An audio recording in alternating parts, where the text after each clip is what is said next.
Qiyomat qoyim bo'lganda Rasululloh sollallohu alayhi vasallam Havzi Kavsar suvini oldida turib olar ekanlar. Qo'llarida tillodan bo'lgan, oltindan bo'lgan idishda ummatini Kavsar suvidan ichirib serob qilar ekanlar. Hamma kelganlarga suv berar ekan. Birdan oxir zamon ummati kelib qolar ekan, siz bilan bizga o'xshagan. Rasulimizni ko'rmagan. Rasululloh qo'lidagi idishni yerga tashlab yuborar ekan. Atrofda turgan sahobalar bu holatdan hayron bo'lib so'raydi ekanlar. Tashavvur deganni eshitib so'rayaptilar. Ya Rasululloh sallallohu alayhi vasallam, oxir zamon ummatingizni Havzi Kavsar suvida serob qilmaysizmi? Ichirmaysizmi? Rasulimizning gapini qarang azizlar.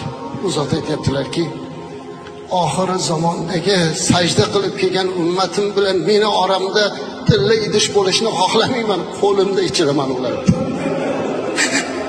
Qo'limda ichiraman deyaptilar.